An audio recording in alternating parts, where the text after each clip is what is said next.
Welcome to episode 10 of the Woke.ish podcast. This is Ebony. And this is Zelma.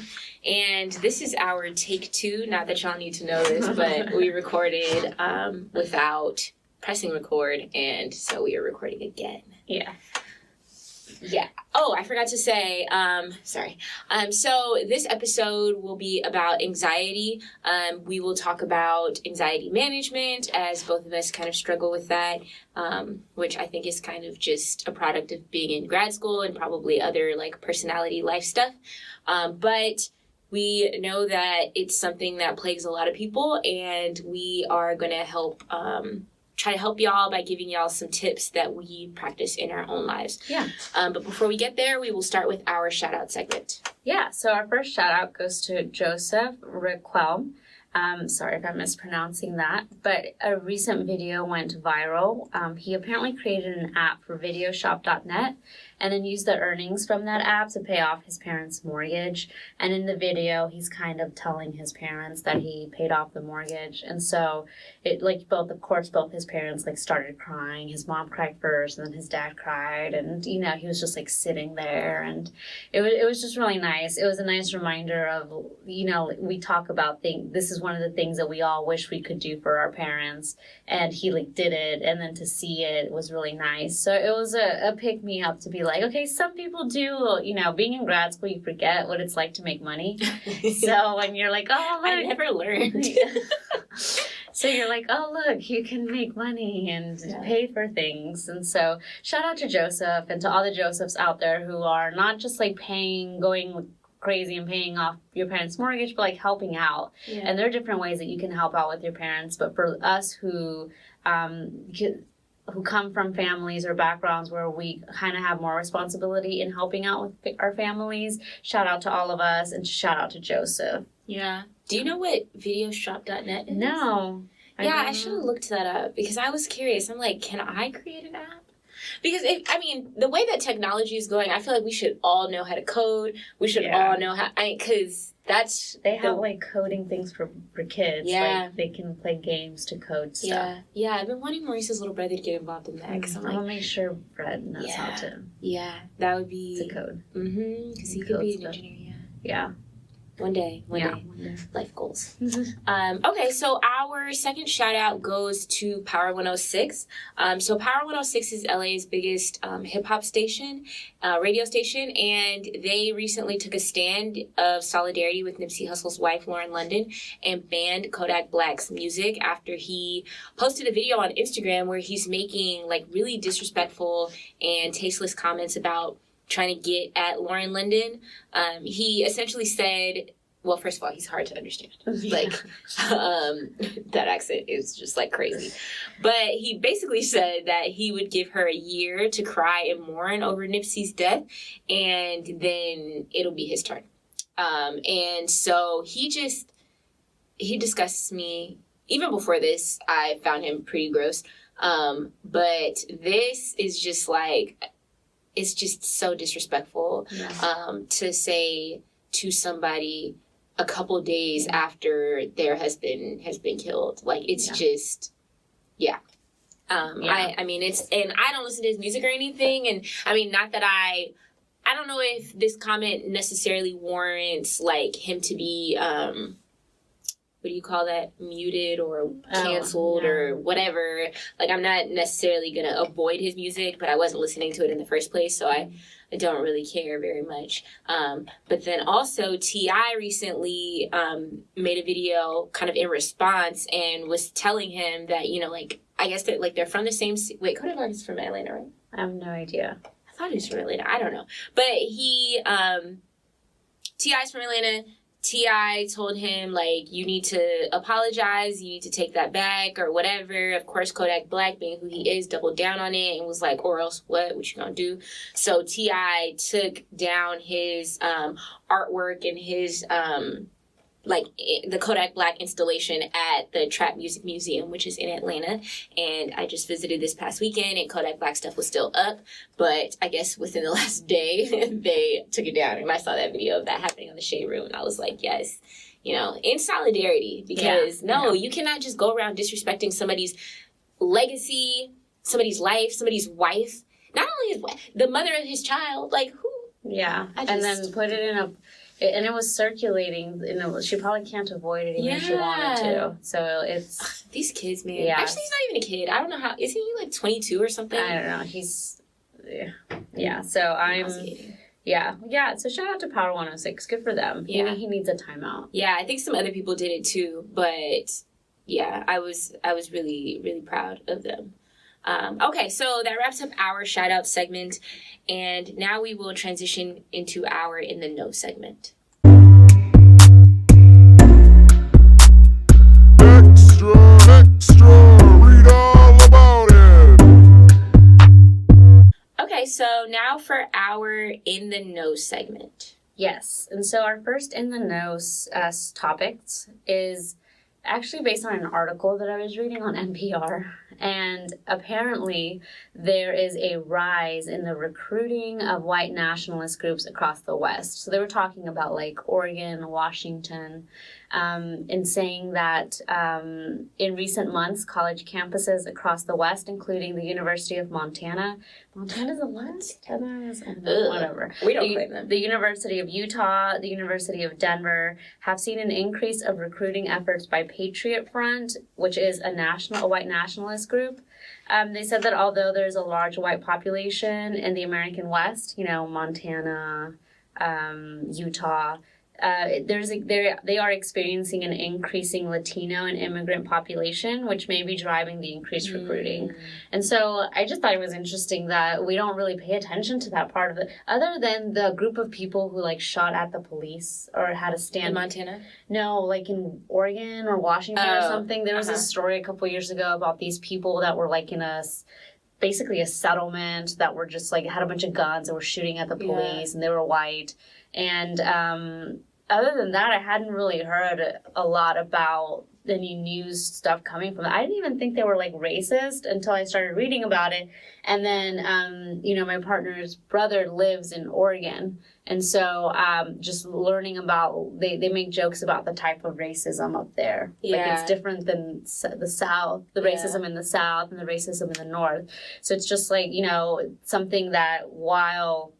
And I think it's definitely shaped by the Trump administration and the increase in in the visibility of white nationalist groups and white nationalist speech. But it's just like something to definitely keep an eye out for that. And this is not unexpected that we see this where whenever there's an increase of a group that is deemed quote unquote threatening, there's a response by other people around it. And so I guess people are scared about immigrants in this area? No, they are not. First of all, so like you said, it's very different because they're liberal up there. Like they're very, very left-leaning, but then also racist. And it seems like those two things wouldn't go together, but they do. Yeah. But I know that there's also, particularly in Montana and Utah, there's a very big white veteran population. And so it could be, the whole nationalist kind of rhetoric makes sense, and then because it's so white, it's white nationalists just but I actually saw Candace Owens trending on Twitter today, and I was wondering why, and there's a video of her talking about this being false and fear-mongering. So NPR's blind. So she says that because if you don't know, I think we did we do an episode on her? Yeah. So she is a Black woman. I want to say she's a Black Tommy Lauren. Yeah. So she might be about our age or a little bit older. Yeah, no, I think she is. But she is conservative, very conservative Republican, and she argues that the Democratic Party is holding Black people back, and that because Black people are predominantly Democratic, that is why they are also predominantly poor. It's not the structural racism. Yeah, and then she also, one thing that Republicans have been doing a lot, which irritates me, is that they say that the Democratic Party is historically racist and it's always been racist, as if there wasn't that, like, complete switch of the parties in who they represented. When was that? I want to say that was in, like, the 60s or 70s that happened. Yeah. But, yeah, like, the Democratic values used to mirror the Republican values, but there was a switch with some president, I can't remember which one, where the Democratic Party started being more supportive of, it happened with the, shoot, I'll edit this, but what bill? The Civil Rights Act. And so when the Democratic Party, and don't quote me on this, but when the Democratic Party embraced or supported the Civil Rights Act, that's when, Black people started to support the Democratic Party and Democratic candidates. So it's like, no, I mean, why are we acting like that moment in history is not relevant? But yeah, so she was saying that this happens before every election. There's all this fear mongering from the left, and, they don't want to lift the veil and for Black people to realize that the Republicans are really, truly their allies, which, I mean, come on now. She's... Yeah, well, I'm going to trust NPR and on Candace Owens, but... Because what has she done for us, not just lately, but ever? Yeah. So definitely, if I come across other articles that kind of track this, to either rebuttal what she has to say or to provide us in the audience with more facts to be able to combat alternative facts, we'll definitely keep you guys updated. Yeah. Okay, so our second in the know, and if you've been following this situation, you probably heard about this already, but Eric Holder, the man accused in Nipsey Hussle's murder, was arraigned on April 4th. He was charged with murder, 2 counts of attempted murder, and possession of a firearm by a felon. His bail was set to $5 million, so he will be in jail. Yeah. And O.J. Simpson's former prosecutor and former district attorney, Chris Darden, a Black man, has volunteered to represent Eric Holder. He also had the audacity to enter a not guilty plea on Holder's behalf. Yeah, so I saw this circulating on social media, but the daughter of this guy, Chris Darden, had to release a statement on Instagram due to apparently a lot of backlash she was receiving on behalf of her father's decision to take the case. So in this statement, she said that this was bringing back terrible memories of the O.J. Simpson trial. And so people should, take into consideration that she has no say in the cases that her dad takes. And so all the hate and harassment that's directed towards her shouldn't be directed towards her, which I think she has a case.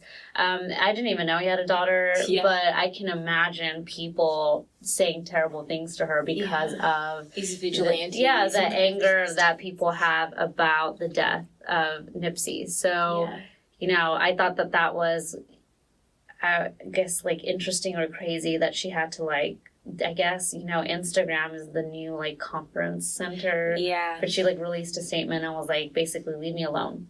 Yeah, I don't know. If I were her, I would be like, yeah, I love you, Dad, but I have to publicly denounce this. Well, I because him do it. I guess it depends on where she stands kind of morally, because if she disagrees with his decision, because he's doing this for clout, why else would you represent someone who is on tape murdering someone and then enter a not guilty plea on their behalf? It just doesn't make sense. So yeah, I would have to be it's, it's all love. I appreciate everything you did for me all my life. But you're just, I'm just kind of taking L's. Because this is ridiculous. And it's what's the point? Because it's not like he's going to be found not guilty. Maybe they're going to do an insanity thing because they're going to claim that found at the mental hospital. Yeah. So maybe they're going to say that he Or maybe he's going to do this whole, like, you know how they did in that case about the rich people?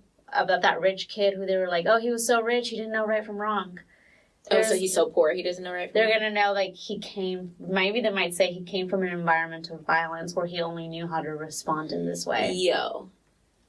I mean, but that guy was white. But they were able to convince the jury that because this guy was so rich, he was never brought up to really be able to have a moral compass, basically. Yeah. So I wonder if this trial will be televised, because this is going to be... Well, if it's not, I'm sure this guy will try to make it, because you're not gonna want to put this on without like getting a lot of this is coverage trash. on it. This is trash. So I'm sure we'll, if because of who's taking it, this is gonna keep developing. Yeah. Okay. And then next, this story I thought was like, I mean, okay, so it's funny, but then it's also sad because I felt bad for the family. Yeah. And I actually saw a movie like this, I think on Lifetime. I don't know. But he just copied something that he saw on TV.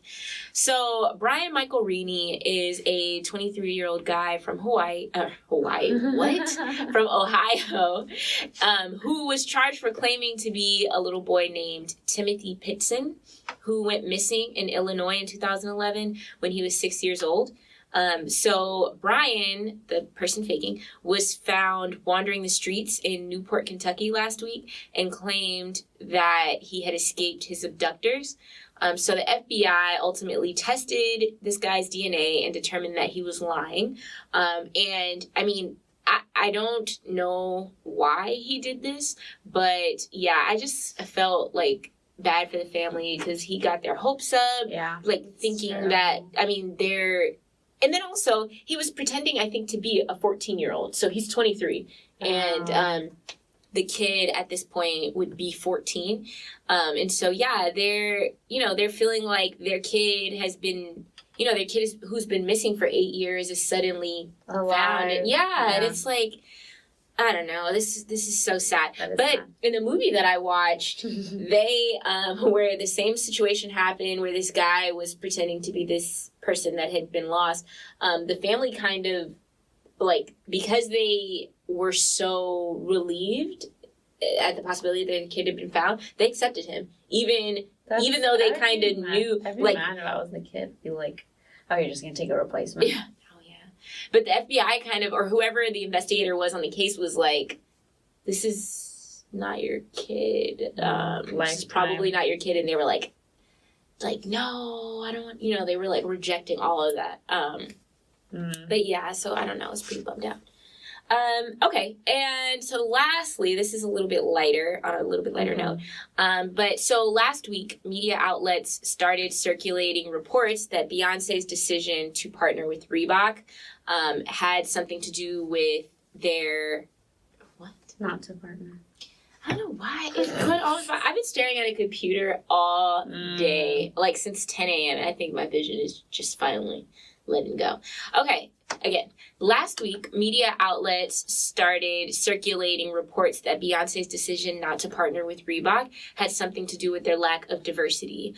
So apparently, ESPN reporter Nick DiPaula started a rumor on the show that diversity was incredibly important to Beyonce, which I don't doubt, like maybe it is, but saying that he had heard that she had a meeting at Reebok and they had a whole presentation of everything, potential products, how this could all look, and she kind of took a step back and said, is this the team that would be working on my product?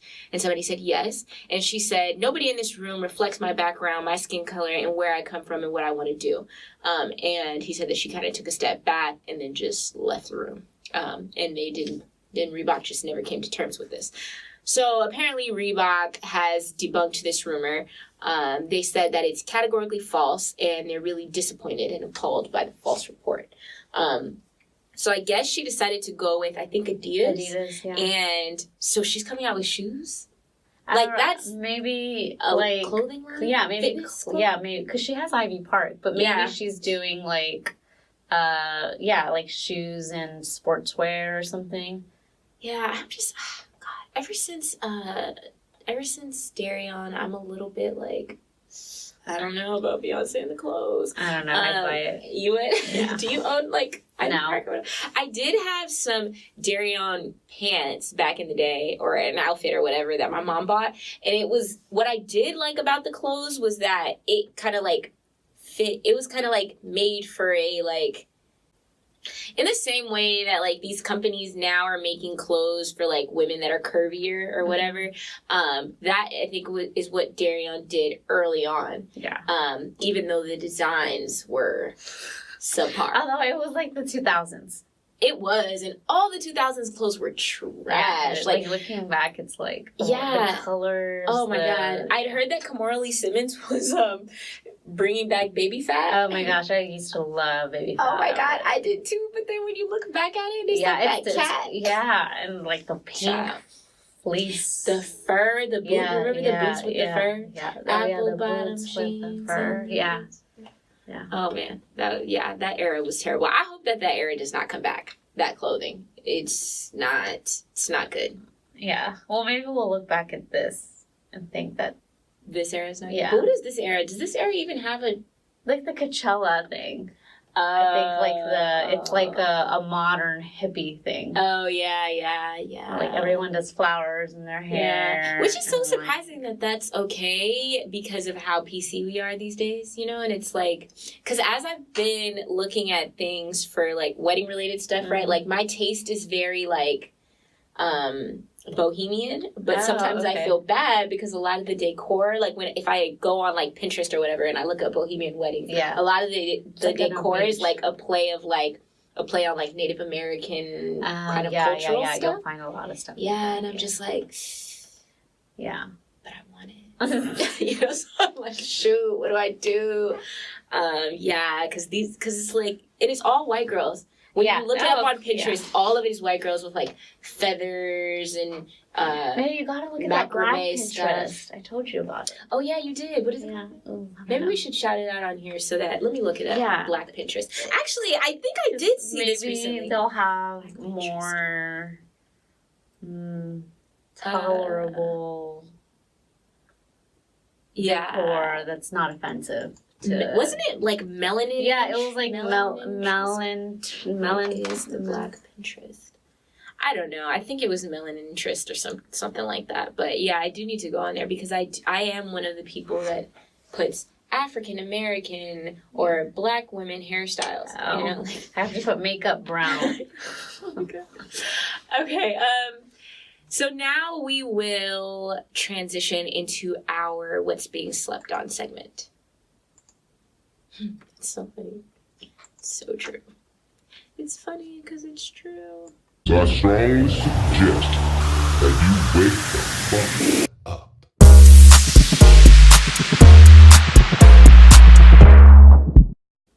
Okay, so now for our What's Being Slept On segment. So this week we are going to talk about anxiety because, I mean, we just always kind of need to talk about anxiety. Yeah. Gotta talk it out. Yeah, and we got a lot of, it's actually one of our most popular episodes when we talked about mental health and self-care. And so we figured that from when we did that to now, we've, I've had a baby, Ebony's engaged, so there's like we're both still in PhD programs. We're both still in school and almost in different positions in our school where there's new, more closer proximate anxiety and stress, and so just how we've been able to cope and not cope with anxiety.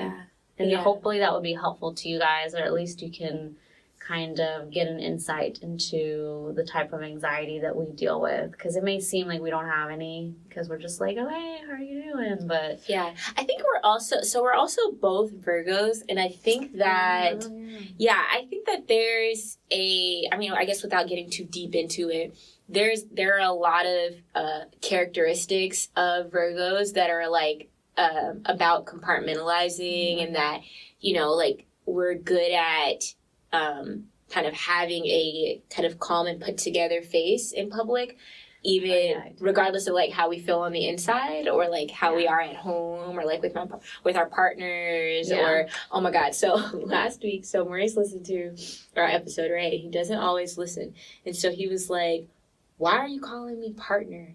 Like, so he doesn't like it. So I'm going to stop saying it. What does he want you to call your fiance? Yeah. Like, or I guess I could just call him Maurice. I mean, I'm not very attached to partner. I think I do it more so out of like a, like for other people around. So it's like there isn't a pressure to name like what stage you are in your relationship. Yeah.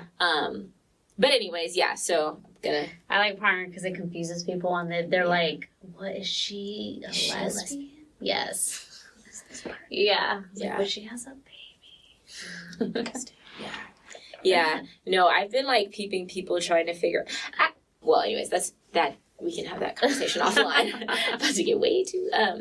Okay, so we wanted to start out as we often do, kind of reference Psychology Today, because they have a lot of really good articles on there, and so I would suggest checking it out if you have questions. Like I used Psychology Today to find my current therapist.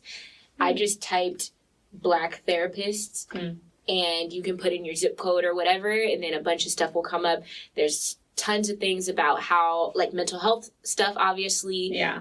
Lots of articles. Yeah. And mostly written by, doctors, people who are, like, practicing psychologists and therapists and people doing research. Yeah. But yeah, so they had some tips for managing anxiety that we kind of just wanted to run through. And then Zelma will give some more detailed insight about tips that she'd gotten from her therapist that she actually uses. I don't use many of the tips that I've been given, not because they aren't useful, but just because I have a tendency to lean into anxiety, which is something that, actually, I guess that's a tip. I would recommend not doing that if you can avoid it. But yeah, anyways, so I will list out the 10 tips. So number 1, accept that anxiety is a normal emotion and can be helpful. Yeah. Number 2, understand that anxiety can't harm you. So Zelma and I have some qualms about that we'll get into. 3, avoid avoidance. And I think that this is really important and something that I do not do because I will sit in my house all day avoiding people. And then just school and other things that cause anxiety. Number 4, check that your anxiety is justified. 5, consider being adventurous rather than avoiding risk and uncertainty. And I think that ties back into number 3. 6 or 7, check that your anxiety is justified. No, I already read those. 6 or 7, refuse to let anxiety hold you back. Next, recruit help to change. Yeah. Next, be aware of the bigger picture. Yeah. And lastly, seek professional help if you feel you need it. Yes. And so generally, I feel like those are all pretty helpful, and we'll kind of go into a little bit more detail. So, Zelma, what do you think about accepting that anxiety is a normal emotion and can be helpful? I think, so the way, it was, so I actually been diagnosed with generalized anxiety disorder, which is just, a fancy way of saying that I get anxious about everything. And so the way that it's been explained to me is that, everyone deals with anxiety, and anxiety can kind of push you into kind of like character building kind of in a way where it pushes you to strive for better. For example, if I'm anxious about my project because I don't want to fail, then that's going to kind of motivate me to put a lot of work in, to put a lot of effort in. But there are some people who don't have a cutoff for that anxiety, and it seeps into instead of helping you, it harms you. Yeah. And so that's when anxiety becomes detrimental. So I think some people think, anxiety is just bad. But anxiety can be good. It's just the way that you manage it and whether it is helpful to you or it is hurtful to you. Yeah. But I agree that it's normal, but it shouldn't be every day, every hour of the day. About everything. Yeah, you can be anxious about promotion, about getting married, about having a baby, but you shouldn't be anxious about to a point where you're I can't do this. You're falling apart and having breakdowns because you don't think you can go through with it. That's when it's negative. Yeah. Yeah, I agree. I've pretty much dealt with anxiety my whole life, but it was only in college that I actually started talking to someone about it. Well, it wasn't until college actually that I realized it wasn't normal. And so, because like Zelma is saying that, or the level of anxiety that I was dealing with wasn't normal. Because like Zelma is saying, anxiety is a normal kind of emotional response to, maybe uncertainty, kind of like, it's like I think that it's a chemical response to uncertainty and, kind of just the feelings of being nervous, maybe if you are uncomfortable in crowds, you might feel anxious, or if you're having to talk in front of a large group of people and things like that. But also, like Zelma is saying, kind of just being in a space where I don't know anybody, it kind of, it can be anxiety provoking to the point of like it being debilitating. And like what Zelma is saying, like that is not normal because it doesn't allow you to be productive, right? And so, or even like taking like really high risk tests. Like I have before been so anxious that I kind of just sit in front of my test and write absolutely nothing. And so that, I think once it gets to that point, that's where it's like, okay, kind of need to find a way to manage it. And get to the root of like whatever it is, because if there are certain things that like you might feel paralyzed in the moment, but you have to do it. So like certain tests, I have felt paralyzed in the moment but I got to figure out a way to get through it because I have to take the test. But then there have been other times where, like I used to do a lot of like spoken word poetry and perform and stuff like that. And the first time that I did it as an adult, like it was for a competition, and I like went up on stage and I could not remember any of my lines, and I just walked off stage. It was embarrassing. It was embarrassing, and it was useful in that I like pushed myself to get up on stage and do it again. And then over time I got more and more comfortable, and actually started to feel more comfortable on stage than I did in like regular interpersonal interactions with people. So yeah, I think that it's definitely something that can be worked out, but you have to push your way through it. Okay, so the one that we kind of felt a way about was understand that anxiety can't harm you. And so what did you think about that? I don't know. Like, so I'm a health researcher, and the main thing that I focus on is health behaviors. And so health behaviors that I focus on are a response to stress, which I think can be linked to anxiety. And so anxiety causes like physical things to happen in your body. If you're anxious all the time, that means that your body is like, it's on like super hyper alert 24/7, and that's bad for you. That results in inflammation of your joints and inflammation of your organs. It's your heart is beating too fast, too much. It's working too hard all the time. That, we call it a wear and tear on your body. So you're literally, because you're amped up, it's like you're amped up 24/7. And if you're 25 and you've been, by the time you're 40, if you're probably like probably comparable to like an 80-year-old with the amount of pressure and stress that your body is going through. So I think that anxiety can harm you. It can definitely make you sick. Yeah, because there's literally there are chemicals that your brain releases when you feel anxious. And if you're overly exposed to those chemicals, like there's internal damage, right? But I know people that, so I don't personally do this, but I know people that because they're anxious, they like grind their teeth. Oh my gosh, I do that. Yeah, I wake up and then my mouth hurts so bad, and sometimes when I chew, like it pops. And then my head hurts because there's so much pressure. I have a friend that gets migraines because of it. So it can, so it can definitely have effects in that way. And then there was like a period of, I had to get on like melatonin like prescriptions because there was a period of maybe a year where I didn't have normal sleeping patterns, and it was because my you know, like essentially what my therapist said is that like my brain is kind of always running. And so if I'm not in REM sleep, then I just kind of wake up. Or my brain doesn't allow itself to go into like a deep sleep. Yeah.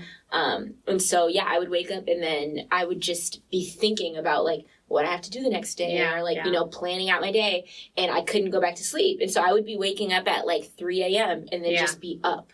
And so, it definitely, I mean, and then, you know, not sleeping has negative effects. Yeah, so. Last night at 3 a.m. I was thinking about what happened if I got deported. And I don't know why. I don't know why. I mean, I know why, because that's something that's happened to my family. But I was just like, oh my gosh, get a grip. Like, did you think about like what would happen? What would you it was triggered because I saw, you know, Yara... Shahidi is in a new movie called The Sun is Also a Star, which is based on a book about a family who's getting deported. And so she has one day before her family gets deported and she falls in love in this one day. It's based on a young adult book. And I saw that on Instagram, and of course a lot of people were like, this is so insensitive. Like, you know, if you're getting, there's so many people that get movie? They're like the premise of like, oh, my family's about to get deported, but let me fall in love. And it's like, you know, there are people who actually have to go through this, and it kind of makes it superficial. But I was like, I don't think she would be in a project that she thought. And apparently the book was really good. And then from that, my mind went racing to like, oh, but what if this happens to you? What would happen? Like, are you prepared for that? Like, how would you do this? Like, how would you show proof that you were a citizen? Just all these different things. And so, like, I stayed awake for 45 minutes, and I was like, man, like, if that little Instagram post triggered my anxiety to go to a place that I was like, and I had to work real hard, put my phone away and be like, okay, just like try to go back to sleep. But it definitely happens every once in a while where, you know, it just rains loose, and I don't have a good night's sleep. You know what? Well, I had a question. Where did they immigrate from? Jamaica. Oh, okay. So for the sleeping situation, my therapist recommended, so I used to, when I was in college, the same issue has been reoccurring for a long time, but when I was in college, I started doing the like counting sheep thing. And she said that doesn't work because you have to practice mindfulness and focus, like kind of meditate on it. And so you can't just count invisible sheep. You have to imagine like what the sheep look like and give them details and things like that. And then before you know it, you pull your mind away from the thing that you're feeling anxious about, because you have to dedicate so much brain power to this imaginary thing that you eventually fall asleep because your brain's no longer focusing on that thing. So for next time. Next time. Counts Imagine the sheep. Okay, so next, avoid avoidance. So a little bit of description. So avoidance is arguably the main factor that allows anxiety to develop and propagate. Avoiding highly dangerous things, such as running in front of moving cars, is quite sensible and reasonable. But if you're avoiding things that most other people think are safe, then you may need to deal with what may be inappropriate anxiety. Yeah. So, do you practice any avoidance of things? So throughout my life, I've gone on medication for my anxiety, gotten off. You know, I got pregnant. When I was pregnant, I wasn't on, and I'm still breastfeeding, so I'm not on medication. But I used to avoid driving because I was terrified of dying in a car accident. And to the point where, you know, those signs that say like exit in 1.5 miles, I was afraid that would fall on my car and kill me. Or if I was driving next to 2 cars, I was afraid that I was going to get squished. And so I would just avoid. I would actually not go out with people because I didn't want to drive. And that's when I was thinking, oh my gosh, like it's getting hard. You have to drive. Like it's so hard to not drive. And of course I wouldn't take the bus anymore because I used to do that growing up. And I was like, I'm not going to go back to that. And so I've been there where I've avoided that. And that's what prompted me to go back to therapy and to get on medication, because that was extreme anxiety. And so some people, just avoid social situations and they say, oh, well, I'm not, today I feel like really off, so I'm not going to go to a party. Mm-hmm. But there are people like me who are like, I'm just afraid that everything's going to kill me, so I'm just going to stay in my house. And even in the house, like, I sometimes have, so like last year, we go out of town every June to Colorado. And last year, I was so anxious about the AC just stopped, that it would stop working and my dogs would die because it would be too hot. Mm-hmm. Like, and that thought just occurred to me, like, oh, the AC is going to stop working, and then no one's, my dogs are going to, like, by the time the person who takes care of them comes to take care of them, they're going to be dead. Mm-hmm. And I told my partner, I was like, I can't go. Like, I can't go to this. It's just going to make me feel better if I don't go out of town and I just stay here and I'll feel better. And it was just kind of like one of those moments where we had to have a conversation where we were like, you can't do this. Like, this is giving into your anxiety, and it's, and so, but I've definitely, it's so easy to just say, oh, well, in order to not feel bad, I'm just not going to do that. Like, that's what makes me feel bad, so I'm not going to do that. Mm-hmm. But that's actually not, in the long run, it's a very unhealthy way to, like, live your life. Mm-hmm. Yeah. Yeah. I agree with you, even though I do it. And I think that this is a really important point because it also shares a lot of things with depression as well, because there is a tendency, like, when you feel depressed, to avoid everything. And so I have heard similarly that, like, if you feel that way, if you feel like, I just need to stay in my house today because, I'm feeling depressed, or for days or for a week, you need to force yourself to go out because a lot of the times those interactions can solve or cure what it is that you're feeling. So I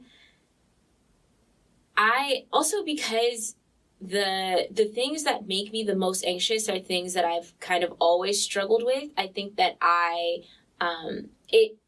have increased my ability to compartmentalize and to kind of separate and, like, push things to the back of my mind. Because I've kind of always had this, like, fear of, like, a really unrealistic fear of death, but not just, like, death, but, like, dying in particular ways. Like, when I was little, I used to have this, like, this reoccurring dream of, like, for some reason, my family their car getting stuck on a bridge, and then somebody just coming up and stabbing them. Oh my God. Yeah, it was really realistic. Which is why I needed it. I try to avoid things that give me, like, things that introduce new ways of dying to my mind. So, like, there used to be that show, 1,000 Ways to Die. I loved that show. Oh my God. See, I can't do stuff like that. Anxiety. And I've watched all the Final Destination movies, and it's terrible for my anxiety. I can't. And I used to actually watch, like, when I was little, I used to be able to watch, like, scary movies and thrillers and things like that. But as I got older and I started realizing that, like, people really die from things like this, like, this is not just, like, a creative kind of imaginary fake thing. I got too obsessive about it and, like, is that, like, to the point where, like, I used to go to the movies by myself all the time. Oh, me too. Right? But then when people started getting killed in movie theaters, I would just sit in the theater and, like, if a white creepy guy would walk in, like, I would be obsessed with that guy and staring at that guy like, okay, if he makes any sudden move, like, I'm out this bitch. And so I ultimately ended up walking out of a few movie theaters when there would be, like, somebody too fidgety, so I had to stop doing that. But and so I can't watch shows like Criminal Minds and things like that because I get too freaked out, and, like, I would, like, be getting up in the middle of the night going to make sure the doors were still locked and, like, unnecessary stuff like that. I mean, to kind of, like, I guess something that's a little bit more, like, normalized is, like, being uncomfortable in crowds and stuff like that. And so if I'm going to an event but I have to go by myself because somebody, like, maybe I invited somebody with me and they couldn't go or nobody was down to go or whatever, then I just won't go. Which it kind of, I've been trying to force myself out of that because it's sometimes necessary for networking purposes. I haven't necessarily gotten there yet, but it's just because I'm like, you know, at this point in my life, I'm grown and I'm like, why am I going to put myself in an uncomfortable position when I could be comfortable elsewhere, you know? So like, why be uncomfortable? But yeah, I mean, I think in times where I have pushed myself and gone to certain events, like I've made friends and it's been beneficial, but it just takes a while for me to get there. Yeah. And most of the time I'll just go and I'll like sit in the corner and then at some point somebody will talk to me, or like I'll try to busy myself with helping people, like the organizers. Like, do y'all need anything? I know you don't know me, but I can be helpful. Those are steps. Yeah. Steps. Yeah. It's better than just not going at all. Yeah. Yeah. Okay, so next, check that your anxiety is justified. Yeah. So very often you should reality check your anxieties. Mm-hmm. Is what you're anxious about really a significant threat or challenge, or are other people anxious about the things you are?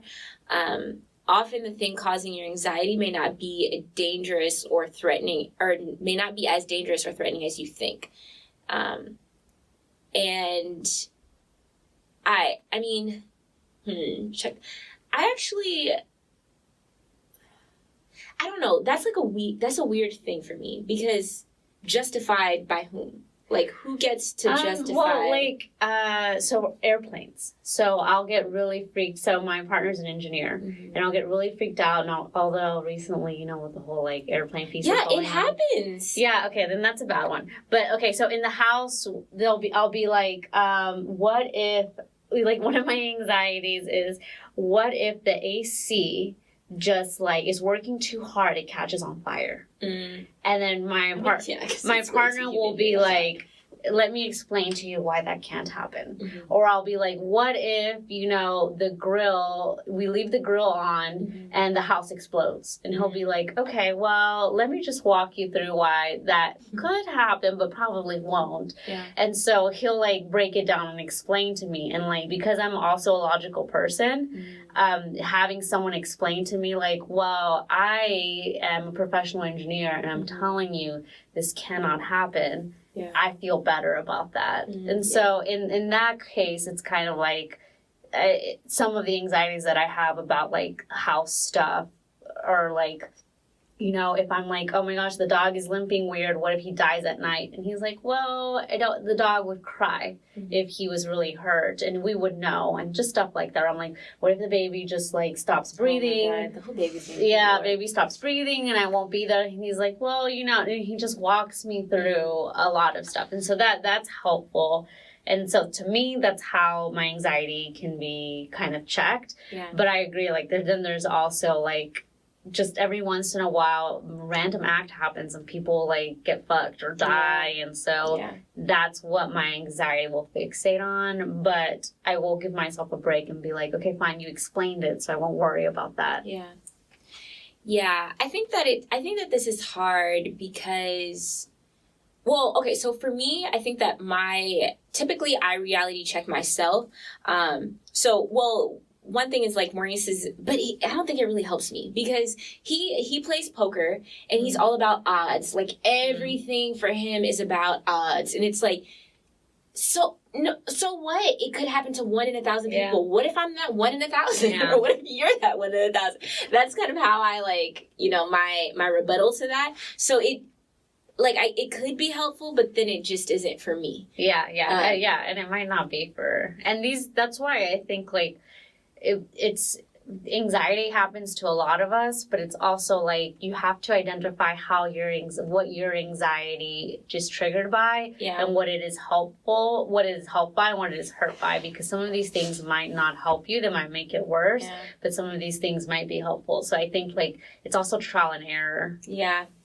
I think that one way that I've kind of helped myself is that I think about my anxiety in terms of worrying, right? And so it's like, you know, there's this one quote that I read. I don't remember when I read it, but it was super helpful, because it's like, why worry about things that you can't do anything about? Yeah. You know? And so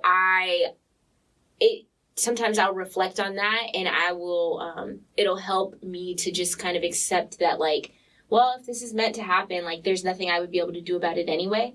And that helps with the things that are out of my control. The things that are in my control, like, you know, I don't know, things related to school or whatever, it doesn't help with that. But, like, so for this whole, like, with this whole Nipsey thing, right, and how, like, he owns a store and all that stuff, I think that I've kind of inserted me and, like, my relationship into that scenario. And because Maurice owns a store, and he also, like Nipsey, employs a lot of people that are, like, felons and people that are into a lot of, you know, like, into a lot of shit.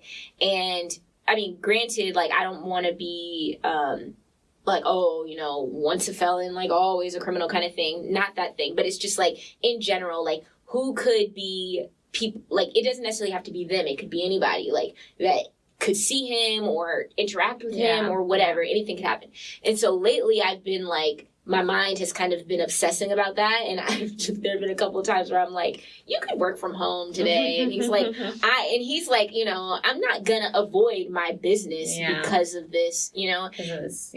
And so because I know that he isn't going to do that just because I'm feeling anxious about it, I kind of have to push it back and kind of, like, so it's not let go, but it's just that I force myself not to think about it or not to dwell on it and push my mind to focus on other things. And managing your anxiety doesn't mean that stuff won't make you worry. It just means you manage how you worry about that stuff. And so it's like, well, is it justified to kind of see myself or my life in somebody else's?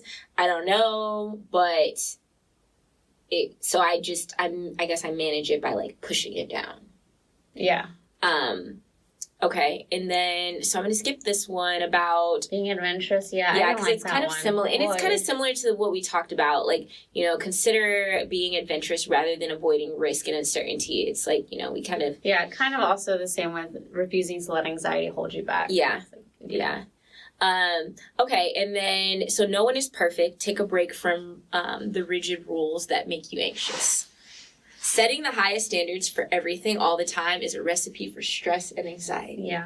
And I think that I think that this also goes back to, so I don't know, I think of myself as kind of a quintessential Virgo. I don't know if you see yourself that way, but I think that kind of following, like, really rigid rules and kind of having this, like, standard, this unrealistic standard of perfection is an issue that I have. And I think that does lead to a lot of anxiety because, like, you know, sometimes I think that, like, you know, oh, this, I don't know, like, what I'm working on right now, right? So, like, working on my dissertation, and I hear kind of faculty always saying, like, your dissertation is not going to be your best work. Like, it doesn't, you know, don't drive yourself crazy with this dissertation, blah, blah, blah, blah, blah. But then I'm, like, obsessively working on this thing and probably, you know, way beyond what is necessary, but I can't stop. It's like, I know that I'm doing too much, but I can't stop myself from doing too much. And today, actually, I don't know what it was. Like, I just turned off something and just wrote and, like, somebody gave me, I think, advice at one point that was like, just write. It doesn't matter if it all makes sense the first time through. You don't have to have all your citations. You don't have to have, like, don't backspace, just write. If you wrote and you don't like that sentence, rewrite it, but do not go back. And so I tried to practice that today because I was like, I need to get, you know, I had a goal in mind that I needed to meet. But typically that is not my process. Typically it's like, you know, perfect this sentence, then move on to the next sentence, then the next sentence. Okay, now perfect this paragraph and then move on to the next one, which is ridiculously tedious. And it does lead to anxiety because it's like, oh my God, it's been 2 hours and I haven't done anything. Like, now I'm anxious about the rest of the day and, like, am I going to get stuff done? So I don't know. That's great. I'm anxious, but I don't do that. I just, like, write and then I go back the next day. So I do everything day by day. Today I say I'm going to write this. Tomorrow I'll look it over. But no, I think especially for us being in grad school, or for me, I was always like in high school and in college, people would make jokes about like Zelma's perfect. And it's because I worked so hard to not let anyone see any faults or see, like I would ironing my clothes, making sure I always looked good. And a part of that's my mom, like really instilling in me, like you always have to be your best and look your best. And a part of it is just the type of personality that I have. It's being super hard on myself and feeling like I need to be perfect because people expect perfection. And it wasn't until my therapist told me to be more transparent. Because my friends told me they felt like they didn't know me. They're like, we share things about us, but you don't ever share. And I just ask them questions and I'll keep, conversations going by being like, well, no. They're like, how are you? Are everything okay with you? And, and I'd be like, well, yeah, that's fine. But how are you? Like, and are we the same person? Yeah, I know. I'm telling you, it's the same type of person that will be in grad school. Yeah. Because it's like all these qualities will help you obsess so much that you get work done and then you turn in such good work. But also the downside is like you become a really dedicated your entire and you're just anxious and worried. And so I don't know, the biggest thing for me was admitting when I fail and admitting all the things that I do wrong and letting myself not worry about like how I look all the time. So but that one's hard, like being perfect. Yes.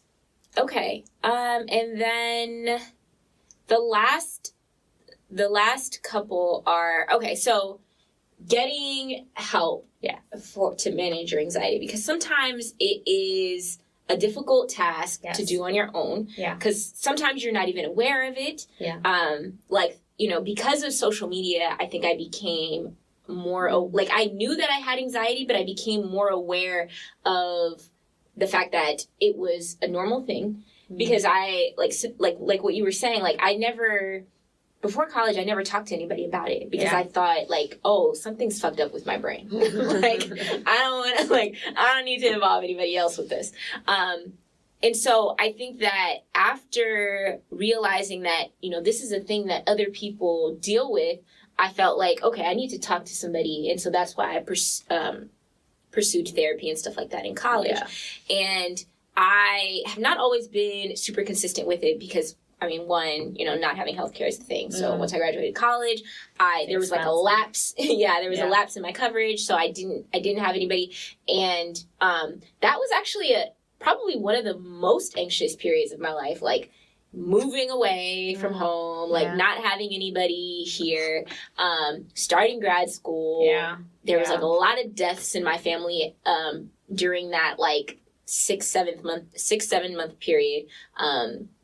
I was like, I didn't have a job. I was doing temp work. Like, there was a whole bunch of shit where like probably could have used a therapist. And so I think, but I did rely a lot more on family during that during that period.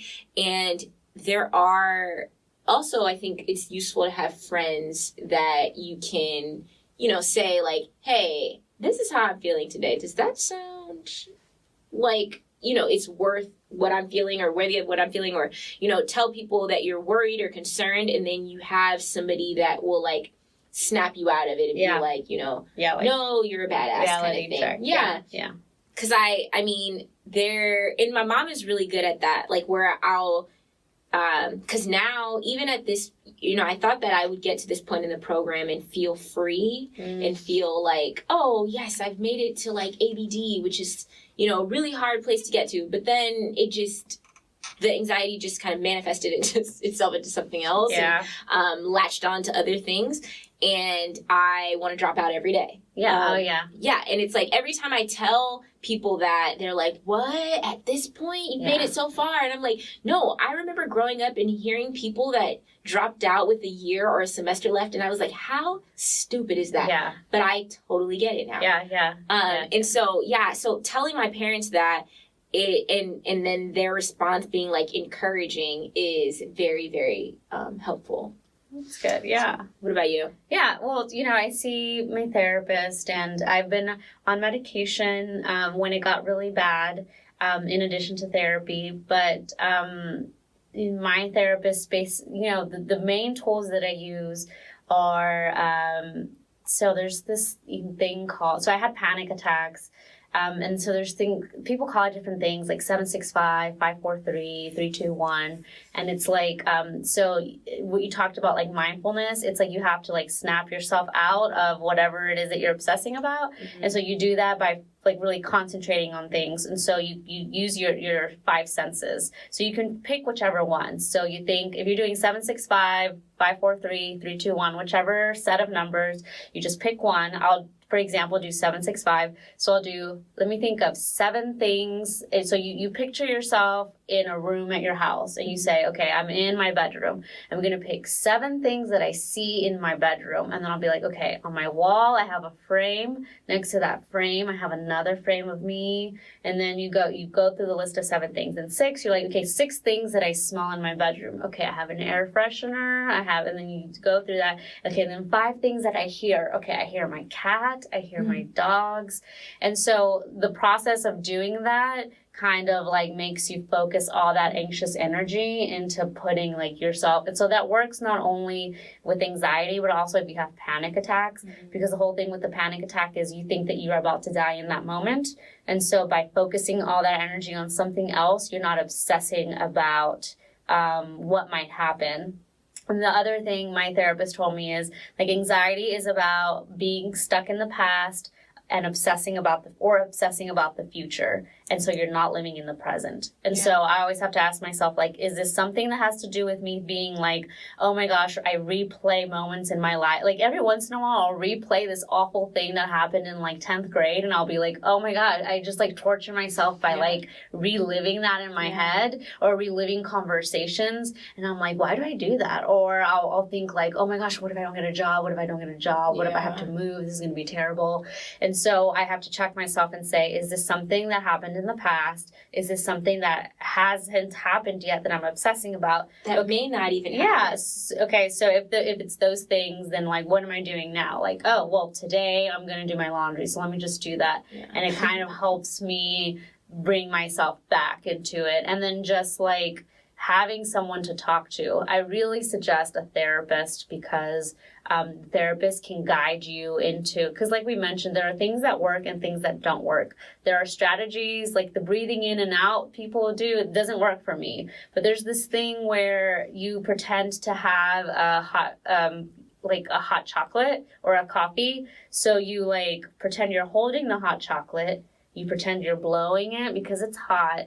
You pretend you're drinking it, and like that whole process is like you using your hands, you using your mouth, you using your nose, like you're just using all these senses that kind of settle you into that moment. And then the last thing that I found to be helpful is like you visualize your anxiety going away. So I'll say, I'm really anxious right now about not having a job. So all that job anxiety, I'm going to put in a ball. I'm going to go to the beach, put that ball on the ocean, and I'm going to watch it just drift away. And it sounds really like yoga hipster, but it actually, like you watching it in your mind go away kind of helps you feel like, okay, it just helps me feel better. Yeah. So those are kind of some tips that my therapist has told me that I found to be really helpful. And then just look at apps. There are so many mindfulness apps and anxiety apps that will walk you. On your Fitbit, you have a relaxation thing where it's 2 minutes of deep breathing. That doesn't work for me, but it works for a lot of people. And so there are things that you can use if you can't afford a therapist or if you don't have one close to you. There are tools and resources that you can use that will help you. The ones that I've mentioned just now, and then apps on your phone that are free. So definitely would suggest using those. But the most important thing is for you to recognize, is my anxiety healthy or is it not? And asking yourself, does it help me or does it hurt me? Yeah. Okay, well, with that, we're going to wrap up episode 10. Write us and let us know what you thought, if you thought it was helpful. We tried to crowdsource some topics this week on Instagram and didn't get very many responses. So if y'all are listening and follow us on Instagram, just be vigilant and Let us know that you're out there. If you listen to us and you don't follow us on Instagram, we encourage you to do that. And this is where we're going to drop that information. Yeah, so you can follow us on Instagram at Woke.ish podcast. You can also email us at woke.ishpodcast@gmail.com. But we really get the most interaction via Instagram. We upload clips every week of our episodes, so you can kind of get a sample of what we're going to talk about. But we also do like our stories, stuff in our stories. But please feel free to DM us, tag us, comment under our posts. We'll post things that don't have to do with the episode, that are just things in the week that made us mad or made us happy. So please feel free to interact with us. We do our best to respond to everyone. But yeah, we appreciate you listening, and we appreciate your feedback. But until next time. Bye. Okay. Woo.